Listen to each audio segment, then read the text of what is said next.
한국통신소비자보호센터입니다. 오늘 내용은 보이스피싱과 관련된 내용입니다. 많은 사람들이 보이스피싱을 우습게 생각하고 있습니다.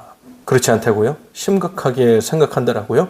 아니요. 현장에서는 그렇지 않습니다. 현장에 나가서 소비자 여러분들을 뵙고 제가 여러 가지 질문을 해봅니다. 그리고 소비자분들을 뵙기 이전에 실무자분들과도 소통을 하곤 하죠. 그랬을 때 나타나는 그분들의 반응들을 보면 굉장히 미묘합니다. 머릿속으로 생각하고 있는 보이스피싱의 심각성에 대해서는 모두가 공감하고 있지만 실제 본인들에게 그와 같은 일이 일어날 것이다 라고는 전혀 누구도 생각하고 있질 않아요. 속된 말로 보이스피싱을 누가 당하냐, 당하는 사람이 뭔가 문제가 있는 거 아니냐, 직접 말로 표현하지는 않지만 은연중에 그런 뉘앙스를 풍기는 경우가 덜어 있습니다. 저는 그런 반응들을 보면 참 안타깝다라는 생각이 듭니다. 그리고 그런 반응을 보이시는 분들께는 직접적으로 다가가서 여러 가지 질문을 함께 하기도 해요.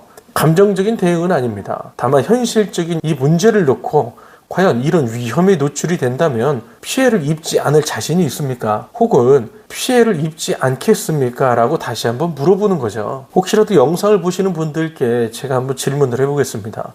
여러분들에게 만약 보이스피싱범이 연락을 해서 그간 경험한 적 없는 새로운 유형의 범죄를 만들어서 연락을 한다면 보이스피싱 범죄로부터 안전할 수가 있겠습니까? 그걸 100% 확신할 수가 있겠습니까? 현실적으로 이 상황만을 놓고 봤을 때 저는 꼭 그럴 것이다 라고 자신 있게 말을 할 수는 없을 것 같습니다. 왜냐하면 저 역시도 보이스피싱범들이 이렇게 연락을 하게 되면 걱정이 우선 되고요. 웬만하면 피하고요. 전화를 받지도 않고요. 대응도 하지 않습니다. 그들이 무슨 말을 하건 저는 그냥 외면하고 전화를 끊어요. 이렇게 해도 보이스피싱에 걸릴 확률이 제로라고 자신 있게 말을 할 수는 없습니다.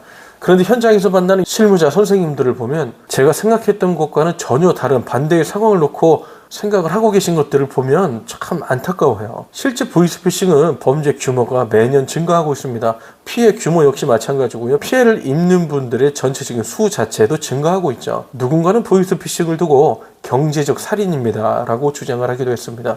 저는 그 말에 100% 공감하고요. 확실하게 이와 같은 문제로 불거진 보이스피싱과 관련된 문제점들을 우리가 정확하게 알고 예방과 대처에 대해 더 큰 관심을 기울일 필요가 있다고 생각을 하고 있습니다. 실제로 보이스피싱은 누군가의 목숨을 앗아갈 수 있습니다.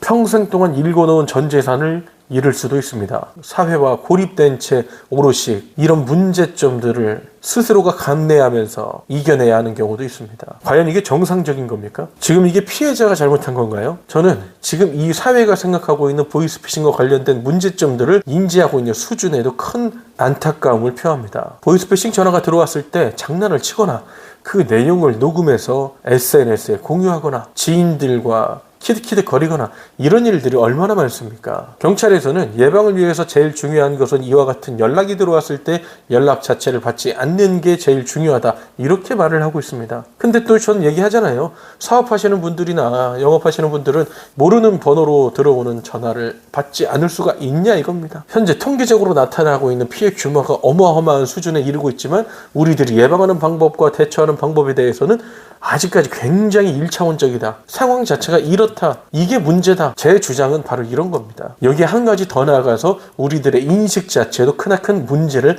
갖고 있다. 이렇게 얘기를 하고 있는 거예요. 다른 중요한 것들이 정말 많이 있지만 우리 스스로가 이와 관련된 인지를 제대로 하는 것부터가 시작이라고 생각합니다. 더 이상의 무관심은 없어져야 돼요. 이와 관련된 내용을 두고 우리들의 무관심이 너무너무 큽니다.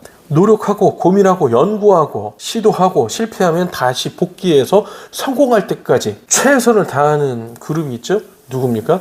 바로 보이스피싱 범죄자들입니다. 반면에 여러분들은 어떻습니까? 이 구조가 계속해서 이어진다면 글쎄요, 보이스피싱 범죄가 줄어들 확률은 굉장히 낮다. 저는 그렇게 생각을 하고 있습니다.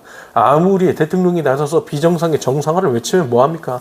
현장에서는 보이스피싱과 관련된 예방과 대처에 대해서 우리가 함께 논의하고 더 나은 방법을 찾아야 된다라고 목소리를 높여도 오히려 현장의 실무자들은 외면하고 무관심하고 괜찮아요, 됐어요 이렇게 상황 자체를 넘기는 일이 너무나 많다라고 하는 것이 현장의 상황입니다. 계속해서 말씀드리지만 인식의 차이, 인지의 차이 반드시 우리에게 필요합니다. 보이스피싱은 우리가 생각했던 것보다 심각한 사회적 문제를 야기하고 있고 더 많은 피해자를 양산하고 있습니다. 피해 규모가 계속해서 증가하고 있고 이로 인해서 목숨을 잃는 피해자들도 우리 사회에서 나타나고 있습니다. 언제까지 우리가 이런 피해와 범죄에 노출이 되어야만 할까요? 우리 센터는 보이스피싱과 통신범죄로부터 실제 소비자 여러분들을 지켜드리고 대처할 수 있는 방법 자체를 연구해서 제공하고 있습니다. 강의와 교육, 상담이 필요하시다 라고 한다면 언제든 편하게 연락 주십시오.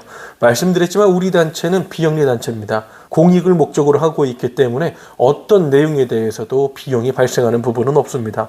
더 이상 우리 소비자 여러분들의 이와 같은 피해로 고통받지 않기를 바랍니다. 지금까지 한국통신소비자 보호센터였습니다. 감사합니다.